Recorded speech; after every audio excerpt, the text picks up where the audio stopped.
할렐루야. 우리 옆분과 인사합시다. 하나님 우리 함께 하십니다. 시작. 하나님 우리 함께 하십니다. 웃는 얼굴로 얼굴 보면서 이렇게 인사합니다. 당신의 얼굴을 보니 하나님의 얼굴을 보는 것 같습니다. 시작. 당신의 얼굴을 보니 하나님의 얼굴을 보는 것 같습니다. 반갑습니다. 다 저를 주목해 주시기 바랍니다. 이경수 연세대 심리학과 교수가 쓴 시작만 있고 끝이 없는 당신을 위한 책이라는 제목의 책이 있어요. 제목부터가 뭔가 우리의 아픈 부분을 꼭 찌르는 것 같지 않습니까? 왜 이런 말 합니까? 대부분의 사람들이 꼭 이 책의 제목과 같은 삶을 살기 때문입니다. 지금은 많이 나아졌지만 예전에 제가 그랬습니다. 뭔가를 시작하는 것은 잘합니다. 그래서 시작하길 잘한다는 것은요, 시작하는 것에 별 부담을 느끼지 않는다는 뜻입니다. 부담 없이 뭔가를 시작합니다. 그런데 중간에 포기하는 것도 부담 없이 포기합니다. 그러니 진짜 책 제목처럼 시작만 있고 끝이 없는 경우가 다반사였습니다. 주의 종으로 부르심을 받은 이후 이런 저를 심각하게 성찰하게 되었지요. 이런 모습을 그대로 가진 채 사명의 길을 갈 수 없음을 알았기 때문입니다. 그렇기에 변화하려고 부단히 노력했습니다. 그 결과 지금은 시작은 여전히 쉽게 합니다. 하지만 포기는 웬만하면 하지 않게 되었어요. 설령 남이 보기에 포기한 것 같아도요, 결코 포기한 게 아닙니다. 제 마음에 저장해 두고 있습니다. 때를 기다립니다. 그런 게 몇 가지 있지요. 뭐 성경 건축이나 아니면 TV, BBM 방송국 같은 것은요, 제 마음에 저장해 두고 있는 거예요. 그러니 새벽마다 기도하지요. 이런 저이기에 예전에 저와 같은 이가 더 눈에 잘 뜨입니다. 예전에 저를 보는 것 같기에 안타까운 생각이 드는 거지요. 그리고 그의 마음이 저절로 이해가 잘 됩니다. 여러분, 항상 이를 흐지부지 시키는 이들이라고 그 마음이 편한 것이 아니에요. 사실은요, 누구보다도 마음이 불편합니다. 자체가 정죄의 마음이 들고요, 점점 자존감이 낮아집니다. 그 마음이 위축됩니다. 그래서 뭔가를 새로 시작하기가 점점 힘들어지게 됩니다. 시작할 엄두도 못 내게 되지요. 그렇기에 사실 이를 시작만 하고 흐지부지 시킬 때 그 사태의 가장 큰 피해자는 다른 누가 아닌 그 본인 자신이에요. 괜히 MV 필 목사가 이런 말을 한 것이 아닙니다. 소개합니다. 자기가 맡은 바 책임감을 완수하지 못한 사람은 누구나 우둔한 무감각한 상태에 빠져 자포자기의 쇠약 상태에서 벗어나지 못하고 몽유병자와 같은 생활을 하게 된다. 저는 이 말에서 왜 그 잘나가던 모세가 40년 동안이나 장인의 집에서 장인의 양떼나 치며 아무 삶의 의욕도 없이 소망도 없이 사는 인생으로 전락했는지를 깨닫게 됩니다. 그는 민족 구원이라는 자기가 시작한 일을 완수하지 못하고 포기했기 때문이라는 거예요. 그렇게 모세도 우둔한 무감각 상태에 빠져 자포자기의 쇠약 상태를 벗어나지 못한 채 몽유병자와 같은 40년 세월을 보낸 거지요. 이렇지 않고는 애굽의 왕자가 장인의 집에 빌붙어서 장인의 양이나 치며 40년을 숨어 지내는 것이 이해가 되지 않습니다. 한 10년 정도는 이해가 돼요. 무려 40년 이렇게 산다? 이해가 되지 않습니다. 여기서 심각하게 생각해 봐야 할 것이 있어요. 자기가 좋아서 시작한 일조차 완수하지 못하면 이런 심각한 피해가 발생하는데, 하물며 하나님이 주신 사명을 완수하지 못할 때 일어날 피해가 도대체 얼마나 어마어마할까라는 생각입니다. 우리는 이런 예를 사울왕에서 보게 되지요. 사울왕에게 주어진 사명은 당시 이스라엘을 지배하고 있던 블레셋으로부터의 해방이었습니다. 이 사명을 완수하기 위해 사울왕은 평생 노력하죠. 사무엘상 14장 52절을 같이 읽겠습니다. 시작. 사울이 3날 동안에 블레셋 사람과 큰 싸움이 있었으므로 사울이 힘센 사람이나 용감한 사람을 보면 그들을 불러 모았더라. 사울이 주어진 사명을 위해 노력했다는 증거입니다. 그런데 알다시피 그는 그 사명을 완수하지 못하고 맙니다. 실패하지요. 이유는 중간에 그 마음을 지키지 못하고 다윗의 시기하고 질투하다가 악령의 지배를 받지요. 그리고 하나님이 원치 않는 제사를 드렸다가 하나님께 버림을 받습니다. 그 결과 어떤 피해가 발생합니까? 사무엘상 32장 6절을 힘있게 읽겠습니다. 시작. 사울과 그의 세 아들과 무기를 든 자와 그의 모든 사람이 다 그날에 함께 죽었더라.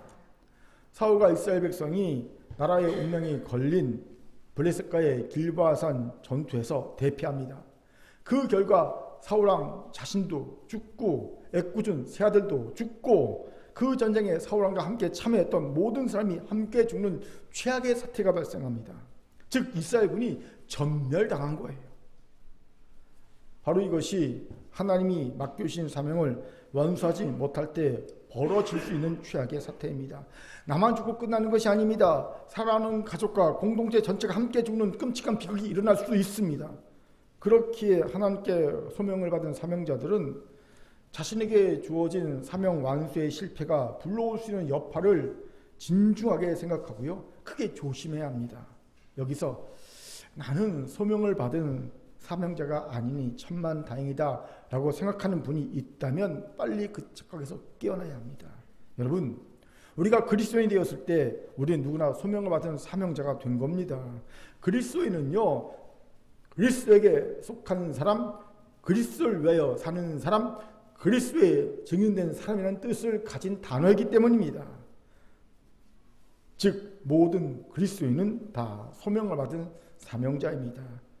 단지 그 소명을 이루는 방법이 각자 다를 뿐입니다. 목회자인 저희 경우는요, 교회에서 제 사명을 이루는 거고요. 여러분은 여러분의 삶의 자리에서 각자 그 사명을 이루는 겁니다. 가정에서, 직장에서, 사업장에서, 학교에서, 여러분의 각자의 삶의 터전에서 그 사명을 이루는 거예요. 그렇기에 나는 사명자가 아니니 괜찮아 라는 착각을 깨야 합니다. 그리고 이제부터라도 주어진 사명을 완수하기 위해 최선을 다해야 합니다. 혹여 오늘 중간에 포기한 채 방치하거나 잊어버리고 있던 사명이 있다면 다시 챙기길 바랍니다.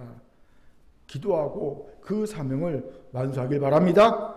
왜요? 여러분은 방치하고 잊어버렸다 할지라도 하나님은 결코 잊지 않고 그 사명을 마음에 챙겨두고 계시기 때문입니다. 그리고 마지막 날에 물어보실 거예요. 내가 너에게 맡긴 사명 어찌 되었니? 이때 대답하지 못하는 자는요, 난감할 겁니다. 오늘 이 지혜와 결단이 있기를 주의 이름으로 축원합니다. 아멘. 자, 저를 따릅시다. 시작했으면 끝을 냅시다. 옆 보면서 인사합니다. 주신 사명을 완수합시다. 시작. 주신 사명을 완수합시다. 아멘. 이런 우리에게 오늘 본문에 다윗과 그 부하들이 주는 통찰이 귀하지요. 왜입니까? 오늘 본문에서 하나님이 주신 사명을 완수했다고 인정을 받고 있는 다윗과 그의 부하들의 모습을 보기 때문입니다. 우리 같이 본문 8절 읽겠습니다. 시작. 가드의 큰 자의 소생이라도 다윗의 손과 그 신하의 손에 다 죽었더라. 아멘. 8절에서 주목해야 할 구절이 바로 다 죽었다라는 구절이지요. 이것에는 아주 중요한 의미가 있어요. 무엇입니까? 하나님의 백성 이스라엘을 괴롭히던 악마적인 성향의 대적들이 다 죽어 사라져 버렸다는 의미입니다. 잘 들으세요. 본문에는 거인족들을 죽인 다윗의 부하들의 활약상이 나오지요. 그런데 거인족들은 단순히 일반인보다 키가 크고 무력이 강한 그런 거인을 의미하는 것만이 아닙니다. 대신 성경의 거인족들은 악마적 성향을 가진 반하나님적인 존재를 대표하는 족속입니다. 이것은 창세기 6장에 나오는 거인족인 네피림과 그 성격이 같죠. 창세기 6장에서도 하나님의 아들들과 사람의 딸이 결혼하여 네피림을 낳았다는 기록이 있습니다. 그 네피림은 악마적 성향을 가진 하나님을 저항하는 반하나님적인 존재로 나타납니다. 그런 의미를 가진 거인족들을 지금 다윗의 부하들이 다 죽였다는 겁니다. 그런데 왜 이 이야기를요, 맨 마지막에 기록하고 있는 것일까요? 사실 이 이야기는요, 편집 순서에 맞지 않는 기록입니다. 바른 편집 순서는요, 역대상 11장입니다. 역대상 11장에는 다윗의 용사들의 그 목록과 그들의 공적을 기록하고 있어요. 그 뒤에 실은 것이 바른 편집 순서입니다. 그럼에도 역대기 저자는 다윗의 모든 전쟁이 끝나는 맨 마지막 부분에 이 이야기를 싣고 있습니다. 이유가 뭔지 아십니까? 중요한 이유가 있어요. 이 거인족을 다 죽임으로 악마적 성향을 가지고 하나님과 그의 백성 이스라엘을 괴롭히던 모든 대적을 완전히 제거하는 사명을 다윗과 그 부하들이 완수했다는 것을 보여주고자 했던 겁니다. 그렇습니다. 지금 성경 저자는 다윗과 그의 부하들이 하나님이 그들에게 주신 사명을 완수했다고 말해주고 있는 거예요. 이것이 참 부러워요. 왜입니까? 우리들은 하나님이 주신 사명에 반이반도 이루지 못하고 빌빌거리고 있기 때문이지요. 환난당한 자, 원통한 자, 빚진 자를 구원하고 치유하여 하나님 나라를 큰 용사로 세우라는 사명을 가지고 개척된 큰 교회가 과연 이 사명을 얼마나 완수했는가, 완수해 나오고 있는가 생각해 보면요, 아직은 하나님께 부끄럽기 그지 없습니다. 제가 이런 얘기를 하는 이유가 있어요. 금요철야 때 하나님이 한국교회에 대한 중한 심판의 말씀과 환상을 주셨습니다. 바람이 불고 비가 오고 창수가 나서 한국교회 성도들이 떠내려갈 것이라는 말씀이었습니다. 제가 보니 마치 모래 위에 지은 집처럼 속절없이 무너져 쓸려가더라고요. 그래서 하나님께 기도했습니다. 하나님, 이리 쓸어버리시면 하나님의 나라는 어찌섭니까? 그때 하나님이 내가 이 땅에 구루터기를 남겨두어 그들로 내 나라를 이루게 하리라 라고 말씀해 주셨어요. 그런데 제가 이 말씀의 환상을 받은 발단이 되는 게 있어요. 무엇이었냐면요, 제가 큰교회 성도들 위해 중보를 하는데 큰교회 성도들이 너무 연약해서요, 세상의 풍파에 이리저리 휩쓸며 마구 휩쓸려간 것을 본 겁니다. 그래서 하나님, 큰교회 성도들 구원해달라고 기도하는데 하나님이 갑자기 큰교회 성도들이 아닌 한국교회의 모습을 보여주신 거예요. 한국교회에 대한 심판의 말씀과 환상을 보여주신 거예요. 여러분, 왜 우리가 이런 부끄러운 상태로 여전히 있는지 아십니까? 그동안 주신 은혜가 부족해서입니까? 아닙니다. 은혜는 넉넉히 받았습니다. 그럼 왜입니까? 우리 모두 자기 일에만 매몰되어 살고 있기 때문입니다.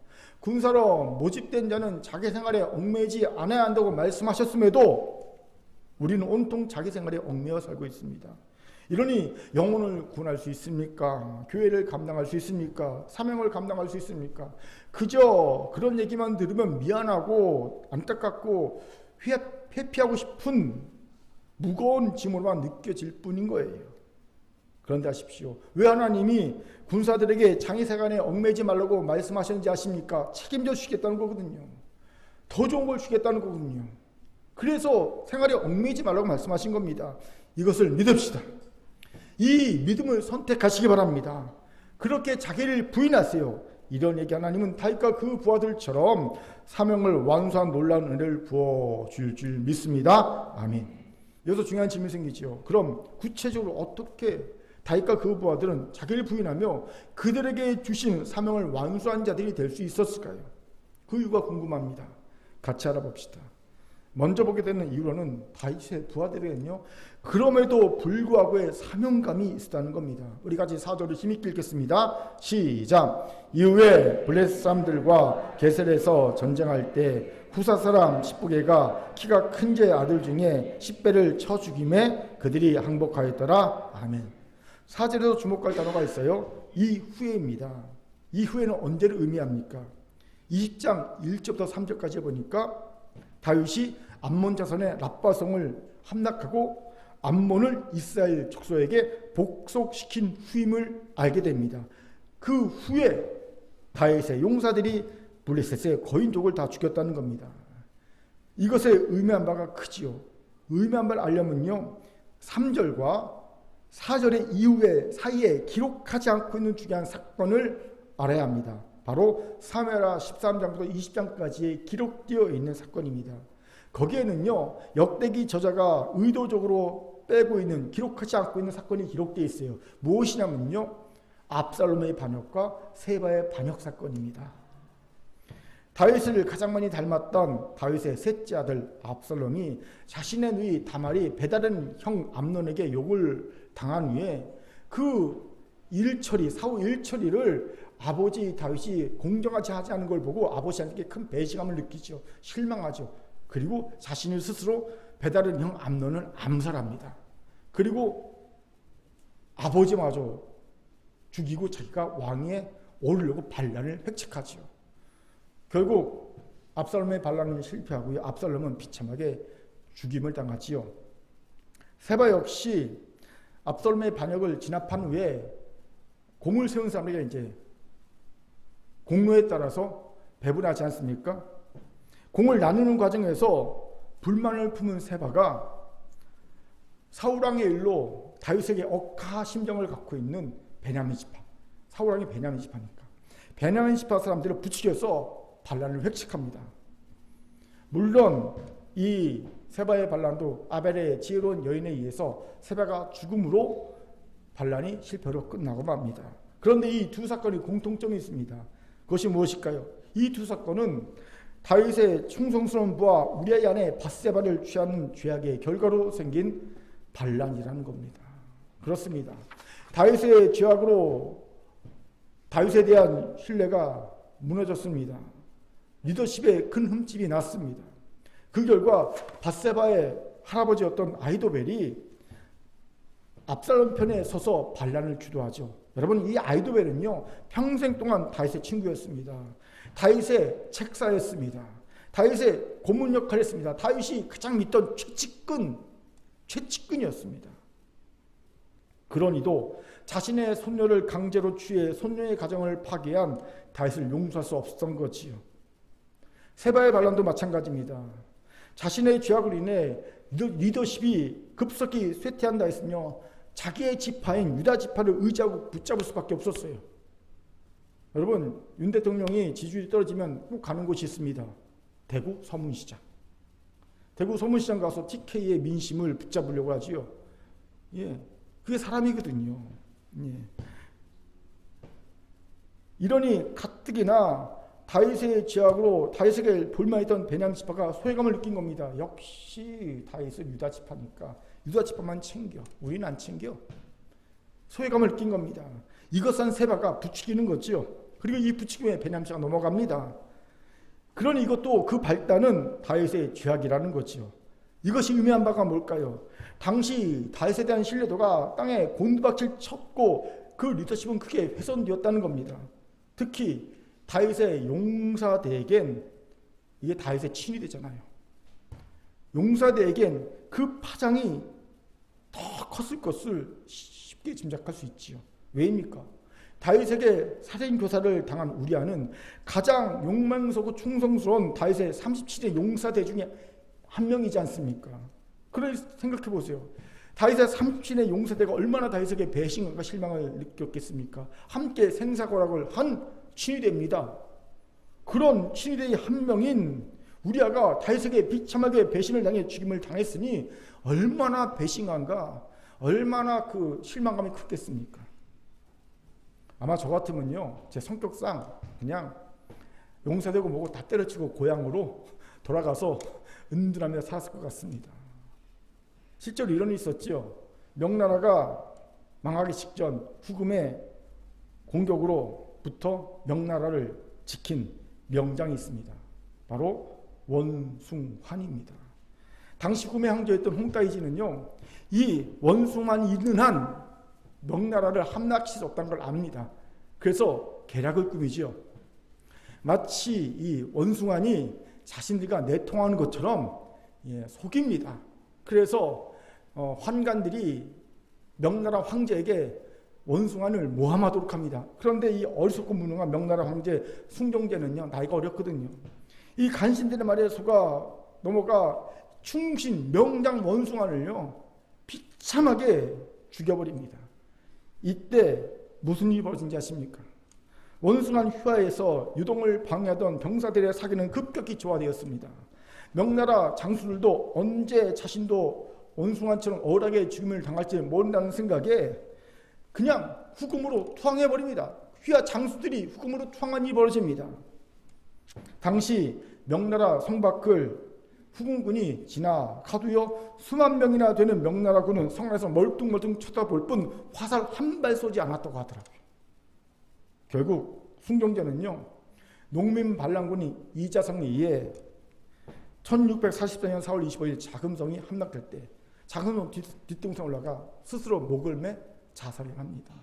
그 후 불과 몇 년 뒤에 후금이 자금성을 정복하고 명나라를 멸망시키고 청나라를 세우지 않습니까? 어부지리한 거예요. 보세요. 이것이 사람의 마음입니다. 이러니 다윗의 용사대는 흔들릴만 하지요. 그런데 놀랍게도 본문의 다윗의 용사들은 달랐음을 보지요. 그들은 이 후에도 도리어 이스라엘 백성의 대적인 거인족을 멸망시키며 진멸시키며 사명을 완수합니다. 이것이 놀랍다는 겁니다. 우리가 왜 주신 사명을 완수하지 못하고 포기할까요? 여러 가지 이유가 있지만 많은 경우가 리더십에 대한 신뢰가 깨졌기 때문일 겁니다. 저도 이런 경험 있기에 잘합니다. 리더십에 대한 신뢰가 깨지면 일단 일을 하기 싫어집니다. 일하는 의미가 반감이 되고요. 그냥 그 자리를 빨리 떠나고 싶습니다. 다른 곳으로 가고 싶어져요. 그렇게 저는 사람 보고 신앙생활하는 것이 아니야 라는 말이 얼마나 공허한 말인지 잘 압니다. 여러분 어떻게 사람 보고 신앙생활 할 수 있습니까? 하나님은 사람을 통해 역사하시는데. 그렇죠? 우리가 쉽게 신앙생활 사람 보고 하는 게 아니야 라고 말하지만 이게 말처럼 쉬운 게 아니에요. 하지만 사명을 완수하는 자는 이 장애를 넘어서는 자입니다. 다윗의 부하들처럼 말이지요. 질문, 다윗의 부하들은 어떻게 그럴 수 있었을까요? 그들에게는 그럼에도 불구하고 사명감이 있었다는 겁니다. 제가 믿음이라고 하지 않고 사명감이라고 한 이유가 있어요. 사명감만이 그럼에도 불구하고 믿음을 일으킬 수 있기 때문입니다. 제가 조금 전에 말한 허황되다고 말했잖아요. 사람을 보지 않고 신앙생활하는 거야. 이 말 허황되다 말했잖아요. 여러분 이 허황되다고 말한 말이 허황되지 않고 실천할 수 있게 하는 말이 될 수 있는 힘이 바로 사명감이에요. 사명감이 이 말도 안 되는 일을 하게 만듭니다. 왜요? 사명이란 죽어도 해내야 하는 일이기 때문이에요. 간혹 영화에서 보면 죽을 자리인 줄 알면서 그 자리에 가는 일이 나오지 않습니까? 실제로 소방관들이 뻔히 들어가면 죽을 줄 아는 화재 현장 속으로 불 속으로 뛰어들어가지 않습니까? 왜요? 사명감 때문입니다. 바로 이 사명감이 다윗의 부하들에게 있었던 겁니다. 그렇게 그들은 두 가지 악질을 이겨냅니다. 첫째는 리더 다윗에 대한 배신감이죠. 이미 충분히 설명했습니다. 둘째는 안주하고 싶은 마음입니다. 이미 큰 전쟁 치렀죠. 성공적으로 치렀습니다. 그리고 이미 이스라엘 나라를 위협할 만한 나라는 주변에 없습니다. 이 정도면요 충분히 안주하고 싶었을 겁니다. 하지만 이들은 두 가지 악질 이겨내고 끝까지 사명을 완수합니다. 왜일까요? 사명자에게는 항상 그들이 완수해야 될 사명 목록이 있기 때문이에요. 아마 이들에게도 사명 목록이 있었을 겁니다. 1. 모압 정복, 2. 암몬 정복, 3. 몰렛 정복, 맨 마지막에 거인족 정복. 뭐 이런 사명 목록이 있었을 것 같습니다. 그게 사명자입니다. 그 사명 목록이 다 완수되기 전까지는 멈추지 않는 거예요. 그렇게 우리도 맡은 일을 사명을 완수하고 싶습니까? 그렇다면 그럼에도 불구하고 사명자가 되세요. 우리도 정확한 사명 목록을 가져야 합니다. 저도 어저께 한번 목록을 적어봤어요. 1, 2, 3, 4 이루어야 될 것들. 여러분 정확한 사명 목록을 작성하기에 도움이 될 것 같아 소개합니다. 서두에서 소개한 시작만 있고 끝이 없는 당신을 위한 책에서 얘기하고 있는 구체적인 목표의 조건을 이렇게 정리해 주더라고요. 구체적 목표의 조건 스마터. 예. 첫째가 스페시픽 구체적. 그다음에 두 번째가 measurable 측정 가능하고, 세 번째가 액셔너블 행동 가능하고, 네 번째가 리스키 도전적이고, 다섯 번째가 타임 키드 시간 관련한 제약 조건이고, 여섯 번째가 enjoyable 즐길 수 있어야 하고, 일곱 번째가 relevant 나의 전반적인 삶에 부합돼야 한다는 겁니다. 이 일곱 가지 조건을 가지고 여러분의 사명 목록을 한번 작성해 보십시오. 이 사명 목록이 완수되지 않는 한 여러분을 포기하거나 안주하게 할 그 어떤 것도 존재하지 않을 줄 믿습니다. 아멘. 아멘. 자, 따라합시다. 그럼에도 불구하고 사명자가 됩시다. 시작. 그럼에도 불구하고의 사명자가 됩시다. 아멘. 두 번째로 다윗과 그 부하들이 사명을 완수할 수 있었던 이유로는요, 나보다 남을 낮게 여기고 더 높여주고자 했다는 거예요. 우리 실절을 같이 읽겠습니다. 시작. 그가 이스라엘을 능욕함으로 다윗의 형 시므아의 아들 요나단이 그를 죽이니라. 아멘. 오늘 본문을 읽다 보면 한 가지 의구심이 생깁니다. 왜 다윗이 골리앗을 죽인 사건을 기록하지 않았을까라는 의구심이죠. 여러분, 블레셋 거인족을 처음 죽인 사람은 다윗 아닙니까? 그렇게 다윗과 골리앗의 이야기를 빼고 그 부하들 이야기만 기록하고 있는 것이 의아합니다. 혹시 이 중에 저와 같은 생각을 가진 분이 있습니까? 이상하다, 왜 다윗 골리앗 얘기가 안 나올까? 그런 분이 있다면요, 말씀의 은사가 있는 분이에요. 그런 분은요, 저와 함께 성경 공부하시면 됩니다. 은사는 키워야 되니까. 아무튼 왜 다윗 이야기를 뺐을까요? 사실 본문은 완전히 다윗 이야기를 빼지 않고 그저 다윗의 흔적만 살짝 보여주고 있습니다. 그것이 바로 7절의 능욕함이라는 구절입니다. 이 능욕함이라는 구절은 어디서 낯이 있고 본 듯한 구절 아닙니까? 그렇습니다. 낯이 있습니다. 어디서요? 바로 다윗이 골리앗을 죽일 때 나왔던 구절입니다. 제가 사무엘상 11장 10절 읽겠습니다. 그 블레셋 사람이 또 이르되 내가 오늘 이스라엘 군대를 모욕하였으니 사람을 보내어 나와 더불어 싸우게 하라 한지라. 골리앗이 이스라엘 군대를 모욕했다는 기록의 모욕과 오늘 본문의 능욕은요, 히브리어 하라프를 번역한 단어입니다. 즉 똑같은 단어예요. 하라프라는 단어를 한쪽에서는 능욕, 한쪽에서는 모욕이라고 기록하고 있을 뿐입니다. 왜 같은 단어를 쓰고 있을까요? 다윗의 흔적을 살짝 보여준 겁니다. 여기서 중요한 질문이 생기죠. 왜 다윗의 흔적은 살짝 보여주고 부하들의 공적만 기록하고 있을까요?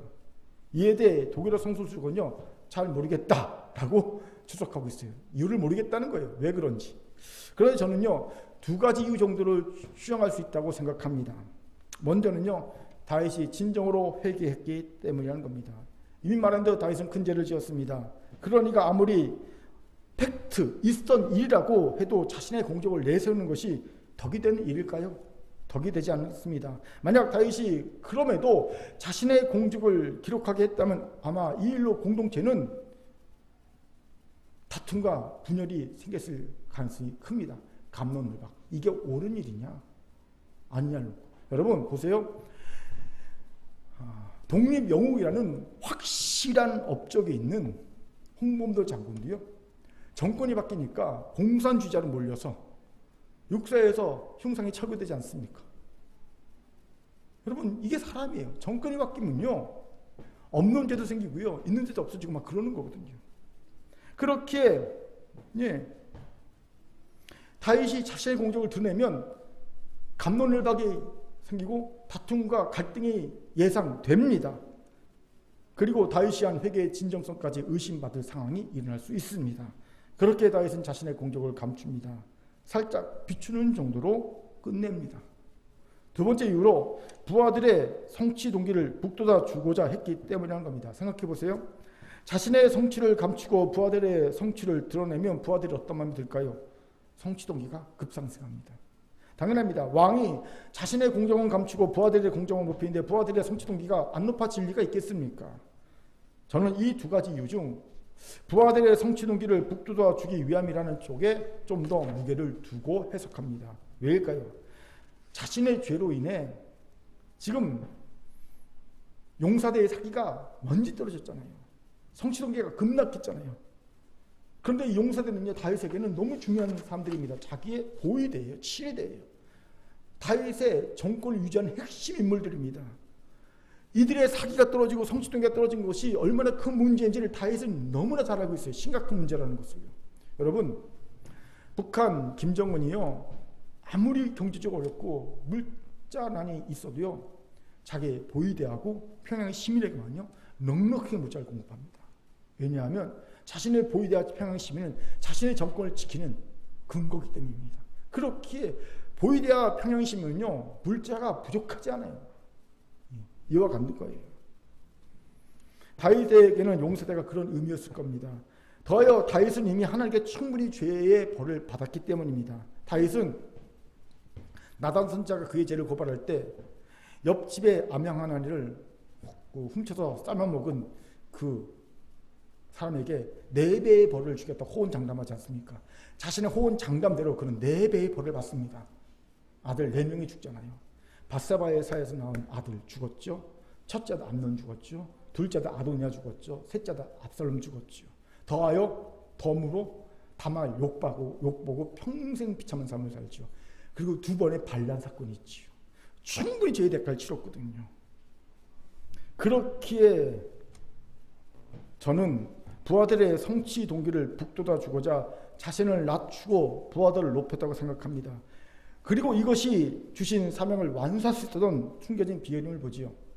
바로 나보다 남을 더 낮게 여기고 다른을 나보다 더 세워주고 하는 마음입니다. 이러면 주어진 사명을 좀 더 쉽게 완수할 수 있게 됩니다. 왜? 성취 동기가 높아지기 때문이죠.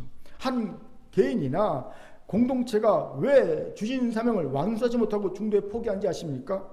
성취 동기가 저하되기 때문입니다. 사람들이 왜 해야 하는지 모릅니다. 왜 요즘 MZ세대에게 우리 기존 세대가 당황합니까? 요즘 MZ세대는요, 아무리 직장 상사라도 왜 해야 하는지가 이해가 안 되면요, 안 해요. 직장 상사가 부장님이 이거 하라고 지시합니다. 그러면요, 왜 이걸 제가 해야 되죠? 반문합니다. 이게 납득이 돼야 되는 거예요. 그렇지 않으면 일을 안 합니다. 당황스럽지요. 예. 아무리 상사라도 납득이 안 되면요, 성취동기가 뚝 떨어지는 거예요. 그런데 이 외의 문제를 자연스럽게 해결하고 성취동기를 높이는 방법이 있습니다. 바로 한마음이 되는 겁니다. 한마음이 되면 굳이 왜를 따져 묻지 않습니다. 말해주지 않아도 왜 할지를 알 뿐더러 설령 모른다 하더라도 그를 믿기에 전폭적으로 그를 신뢰하며 행에 따를 수 있습니다. 당연히 이런 가정, 공동체, 교회는요, 주어진 사명을 완수할 수 있게 되죠. 그렇기에 나보다 남을 더 낮게 여기고 나보다 그를 더 세워주고자 해야 합니다. 그래서 한마음이 되고 성취성을 높여야 합니다. 저는 부산에서 사역할 때 이런 긍정적 경험을 했어요. 당시 담임 목사님이 제 아버님 뻘이었어요. 원래 그런 분은 아니었다고 하는데 유독 저에게만은 아주 잘 대해주셨어요. 자유롭게 사역할 수 있도록 모든 걸 배려해 주셨어요. 장로들의 간섭도 다 막아주셨고요. 어느 곳에 가서나 제 칭찬을 계속 해주셨어요. 여기 쪼가서 제 칭찬 많이 해주셨어요. 그러니 제가 편하게 사역할 수 있었죠. 제가 갖고 있는 능력의 120번대를 활용해서 마음껏 사역할 수 있었습니다. 최고의 성취동기가 생겼으니까 사역을 풍성에 맺을 수 있었던 겁니다. 괜히 5명 청년이 1년 만에 120명 된 게 아닙니다. 제 덕이 아니에요. 예. 담임 목사님이 울타리 쳐주니까 그 안에서 내가 마음껏 뛰어놀 수 있었던 겁니다. 예.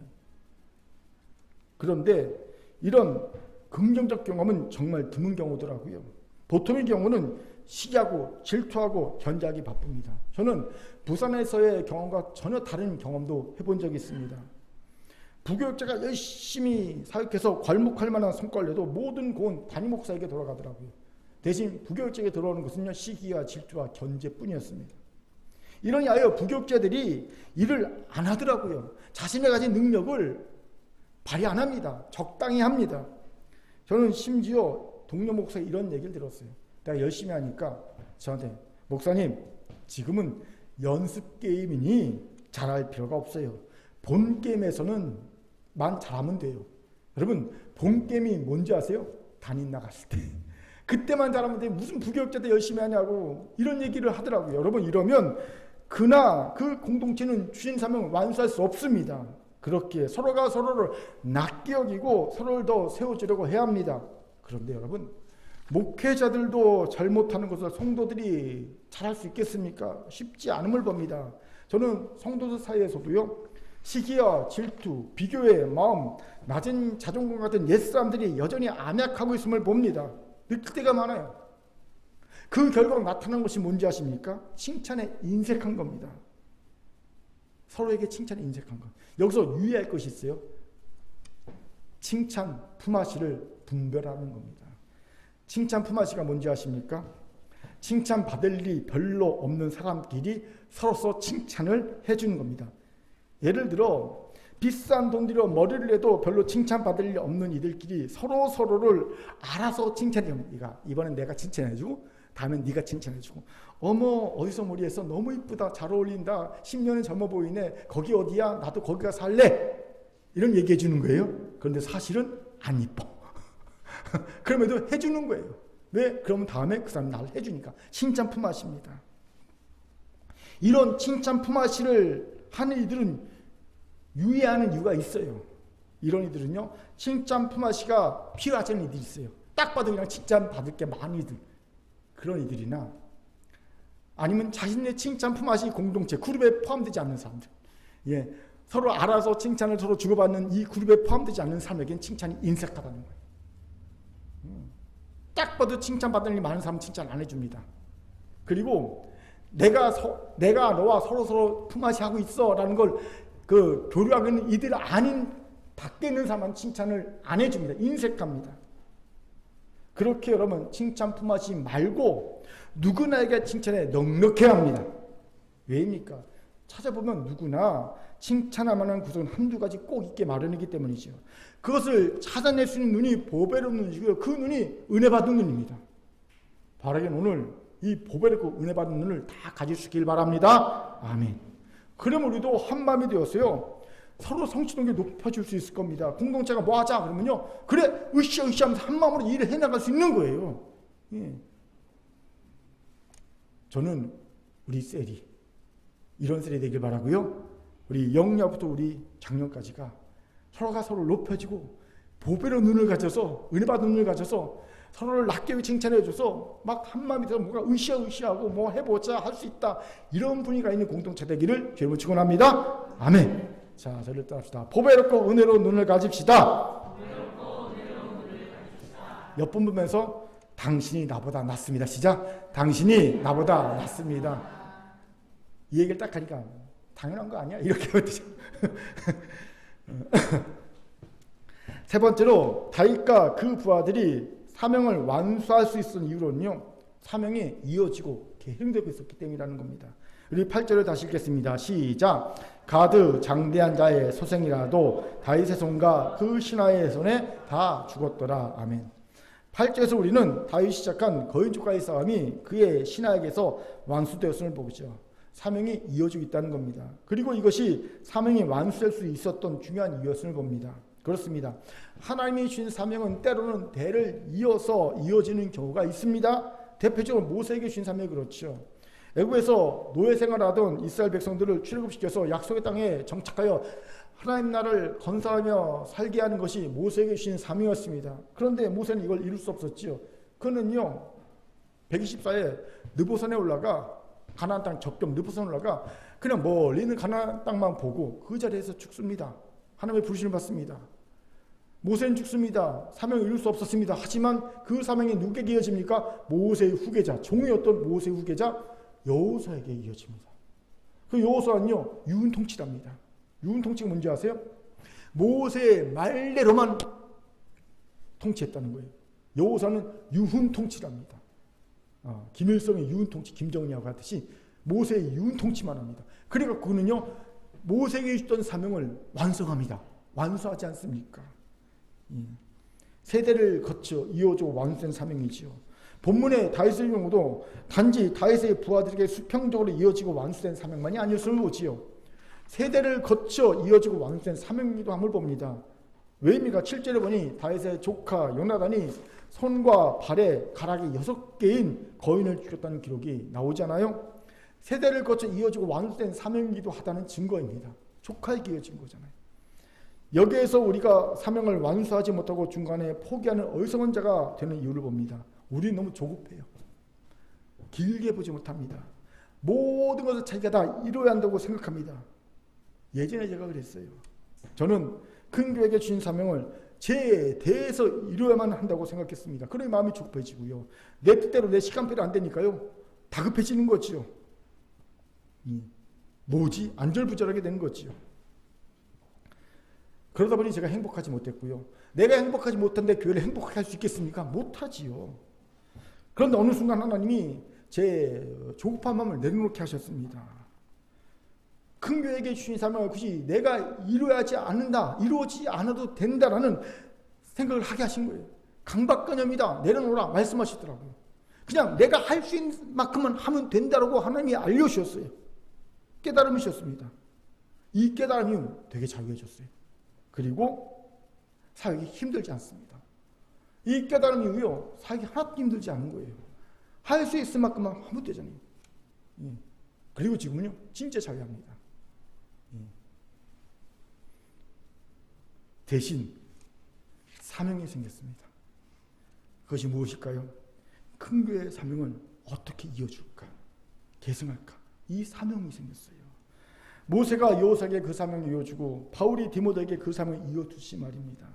제가 작년만큼이나 교육부서에 애정을 쏟고 관심을 쏟는 이유가 바로 여기에 있어요. 여러분, 다른 교회 담임 목사들이 교육부서 얘기 잘 모릅니다. 회의 안 합니다. 근데 우리는요, 교육부서 아이들 한 명 한 명의 사정을 제가 다 듣거든요. 영유아부부터 청년부까지 얘기를 하나하나 다 듣습니다. 그리고 내가 할 수 있는 것을 합니다. 왜 그런지 아십니까? 사명을 이어줘야 하니까. 그렇게 묻습니다. 지금 큰 교회는 우리에게 주신 사명을 다음 세대에게 잘 이어주고 있습니까? 그럴 수 있길 바랍니다. 하지만 이 부분도 장담할 수가 없어요. 점점 다음 세대에게 신앙을 계승해 주는 것조차 어려워지고 있기 때문입니다. 생각해 보세요. 신앙조차 계승해 주는 것이 어려운데 사명까지 생각할 겨를이 어디 있겠습니까? 아무리 어려워도 그럼에도 불구하고 계승해야 하는 것이 사명입니다. 이걸 잊지 마시기 바랍니다. 이 부분에서 자꾸 사단은 우리가 현실과 타협하게 합니다. 야, 신앙의 계승도 힘들어 죽을 것 같은데 현실을 생각해야지. 사명의 계승은 말이 되냐? 그건 포기해. 그냥 애들 예수 믿게만 하면 되지. 이렇게 타협하게 합니다. 사랑하는 큰 교회 성도 여러분, 이 사단의 음성에 속지 마십시오. 물론 저는 이미 대다수의 사람들이 속고 있음을 봅니다. 제가 일부 때도 그런 얘기했는데 우리 영야부부터 청년부까지 해서 큰 교회의 비전과 사명, 환난당하자 원통하자 빚진 자들 구원하고 치하여 하나님 나라의 용사로 세우는 이 비전과 사명을 매주 아이들에게 가르쳐주고 그 신배에 새겨주고 있습니까? 라고 물어보면 과연 그런 부서가 몇이나 있을까? 없다는 거예요. 우리 장년들은요, 설교 때 자주 듣지 않습니까? 그런데 영야부터 청년부까지는요, 듣는 경우가 별로 없습니다. 이게 무슨 일이냐면요, 우리에 대해서 그 사명을 이루지 못하면 사명은 단절되고 만다는 거예요. 그래서 제가 일부 때 부탁을 드렸어요, 교사들에게. 이 사명 얘기를 했습니다. 여기서 질문이 생기지요. 어떻게 사명을 다음 세대에 이어줄 수 있을까요? 이에 대해 칼렐 지브란이 아이들에 대하여라는 글을 썼는데 이 글이 귀한 통찰이죠. 소개합니다. 그대가 활이 나면 아이들은 살아서 날아가는 화살이다. 하나님이 그대를 힘써 구부려서 영혼의 길에 놓인 관역에 아이들이란 화살을 쏠 때 기꺼이 그대의 휘어짐을 기뻐하라. 하나님은 날아가는 화살도 휘어진 활도 똑같이 사랑하신다. 그렇습니다. 화살과 같은 아이들을 위해 어른인 우리가 휘어진 활이 되는 겁니다. 즉 섬기고 희생하는 겁니다. 왜 아이들에게 신앙과 사명이 계승되지 않는지 아십니까? 시대가 악해서요? 아닙니다. 어른들인 우리가 아이들을 위해 휘어진 활이 되지 않기 때문입니다. 즉 섬기지 않는 겁니다. 희생하지 않는 겁니다. 여러분, 활이 잘 휘어지면 휘어질수록 화살은 멀리 빠르게 날아갑니다. 어른인 우리가 더 많이 섬기고 더 많이 희생하면 할수록 아이들에게 신앙과 사명은 더 잘 계승됩니다. 그렇기에 신앙도 사명도 계승되지 않고 있다면 우리가 휘어지지 않았다는 거예요. 섬기고 희생하지 않았다는 겁니다. 여기서 오해가 있죠. 목사님, 열심히 일해서 돈 벌고 애들 잘 먹이고 잘 입히고 공부 잘 시키면 잘 섬기고 희생한 건 아닙니까? 아닙니다. 그건 그저 세상의 방법일 뿐입니다. 이것으로는 결코 신앙도 사명도 이어지지 않습니다. 대신 사명자의 삶을 보여줘야 합니다. 아이들은요, 말로 교육되지 않아요. 백날 면접에서 말해보십시오. 바뀌나 안 바뀝니다. 그 증거가 뭡니까? 내가 안 바뀌었잖아요, 여러분. 그렇게 말씀하셔도 내가 안 바뀌었잖아요. 아이들은 언제 바뀐지 아십니까? 아이들은 부모의 뒷꼭지를 보고 배우고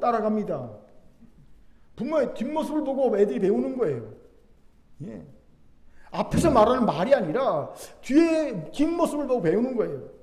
그렇게 신앙을 계승해 주려면 신앙의 삶을 보여줘야 합니다. 사명을 계승해 주려면 사명의 삶을 보여줘야 합니다. 자신을 부인하는 성자 희생의 삶을 보여줘야 합니다. 끝까지 사명을 완수하는 모습을 보여줘야 합니다. 부모가 그 모습 보여주지 않는데 어떻게 사명자가 아이들이 됩니까? 안 돼요. 보여줘야 되는 거예요. 부모는 맨날 예배 늦고 맨날 예배 빠지고 사명 중간에 포기하는데 아이들이 사명자가 됩니까? 안 되는 거예요.